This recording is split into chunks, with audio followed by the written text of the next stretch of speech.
जय श्री राधा रानी सरकार की, जय श्री कृष्ण भगवान की, जय श्री राधाष्टमी व्रत महोत्सव की। मंदिर श्री बंसी वाले महात्मा यूट्यूब चैनल की ओर से हम आप सभी भक्तों का हार्दिक अभिनंदन करते हैं। आप सबको आने वाले श्री राधाष्टमी व्रत महोत्सव की हार्दिक शुभकामनाएं।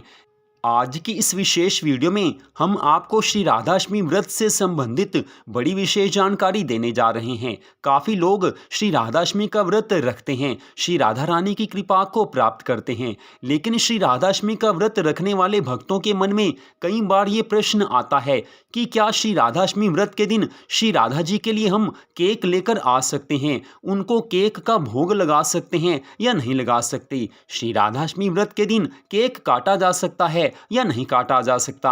अगर केक काटते हैं इसमें कुछ गलत तो नहीं होगा। ऐसे कई प्रश्न मन में आने लगते हैं और लोग हमें कमेंट करके प्रश्न पूछते हैं और कुछ लोग फ़ोन करके सारी जानकारी लेना चाहते हैं। तो आज की इस वीडियो में हम आपको इसके बारे में सारी जानकारी देने जा रहे हैं। बिल्कुल स्पष्ट आपको ये मालूम हो जाएगा कि श्री राधाष्टमी व्रत के दिन केक काट सकते हैं या नहीं काट सकते। तो सबसे पहली बात यह है कि इस वर्ष 2024 में श्री राधाष्टमी का व्रत 11 सितंबर 2024 दिन बुधवार को रखा जाएगा। 11 सितंबर 2024 दिन बुधवार को श्री राधाष्टमी का व्रत है। तो हमारे हिंदू धर्म ग्रंथों के नियमों के आधार पर हम आपको यहाँ पर बता रहे हैं कि श्री राधाष्टमी का व्रत आपने पूरी श्रद्धा भावना से रखा है। आप श्री राधाष्टमी व्रत के दिन घर में केक लेकर आना चाहते हैं, केक काट कर आप श्री राधा रानी सरकार को भोग लगाना चाहते हैं, तो आप अवश्य ही केक लेकर आ सकते हैं, केक काट सकते हैं, श्री राधा रानी सरकार को आप केक का भोग लगा सकते हैं। लेकिन इसके लिए कुछ नियम हैं, ये नियम आपको जानने होंगे, समझने होंगे।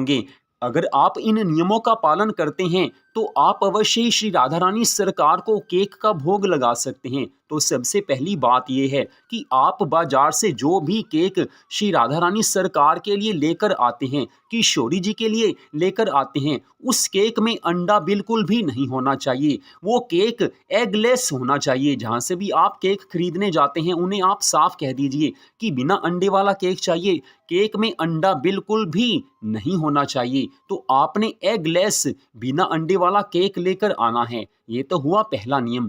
दूसरा नियम, केक के ऊपर आपने श्री राधा रानी जी का नाम नहीं लिखवाना है। कुछ लोग गलती करते हैं, केक के ऊपर श्री राधा जी का नाम लिखवा देते हैं या श्री राधाष्टमी लिखवा देते हैं।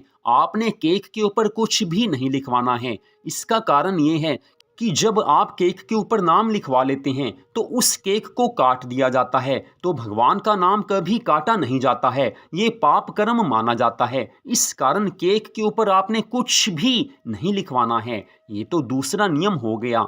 तीसरा नियम, जब आप घर में केक लेकर आ जाएं, उस समय आपने केक को चाकू से नहीं काटना है। जी हाँ, आपने प्लास्टिक के चाकू से भी नहीं काटना है, आपने लोहे या स्टील के चाकू से भी केक को नहीं काटना है।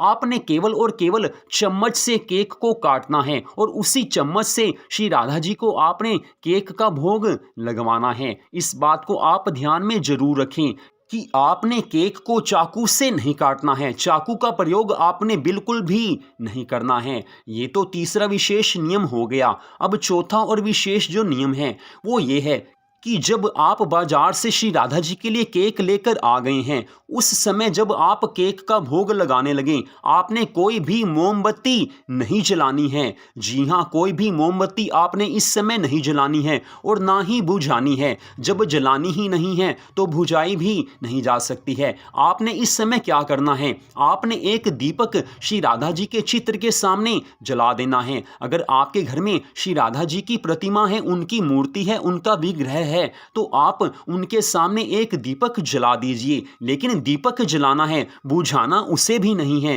केवल दीपक जलाया जाता है। हमारे हिंदू धर्म में, सनातन धर्म में मोमबत्तियां जलाना बुझाना पाप कर्म माना गया है। तो श्री राधा जी के लिए जब आप केक लेकर आएं, आपने कोई मोमबत्ती नहीं जलानी है, मोमबत्ती नहीं बुझानी है। आपने केवल एक दीपक अपने घर के मंदिर में भगवान के सामने जलाना है। तो इन नियमों का आपने पालन करना है तो आप केक लेकर आ सकते हैं। अब एक प्रश्न सामने ये आता है कि कुछ लोग कहते हैं कि केक का भोग तो भगवान को लगाया ही नहीं जा सकता, क्योंकि हमारे हिंदू धर्म में केक का भोग लगाना गलत माना जाता है। तो इसके बारे में हम आपको स्पष्ट बता रहे हैं कि केक में अगर अंडा नहीं हो तो उसमें जो कुछ भी होता है वो वही सब कुछ होता है जिसे हम हर रोज की जिंदगी में खाते हैं। तो केक में अंडा नहीं है तो उस केक को आप भगवान को भोग लगा सकते हैं। उसमें वही सब कुछ होता है, वही सब कुछ उसमें डाला जाता है जो हम रोजमर्रा की जिंदगी में खाते हैं, और वही चीजों का कुछ न कुछ बनाकर हम पहले भी भगवान को भोग लगाते हैं। तो पुराने समय में जब भगवान का द्वापर युग था, या भगवान श्री राम जी का त्रेता युग था, या उससे पहले सतयुग था, उस समय केक नाम की कोई चीज बनी ही नहीं थी। जब केक बना ही नहीं था तो उस समय भगवान को केक का भोग लगाया ही नहीं जा सकता था। तो अब केक बना हुआ है तो केक का भोग लगा सकते हैं, लेकिन उसमें अंडा नहीं होना चाहिए। पूरी तरह से सात्विक केक होना चाहिए। भगवान खुशी से उसका भोग लगाएंगे। श्री राधा रानी सरकार के लिए आप केक लेकर आए हैं, आपके मन में श्रद्धा है, आपके मन में भावना है, तो किशोरी जी, श्री राधा रानी जी उस केक का भोग अवश्य लगाएंगी ही लगाएंगी। आप पर उनकी कृपा होगी ही होगी। तो श्री राधाष्टमी व्रत से संबंधित ये विशेष जानकारी आपको दी गई है। श्री राधाष्टमी व्रत से संबंधित और काफ़ी वीडियोस हमारे चैनल पर आई हुई हैं।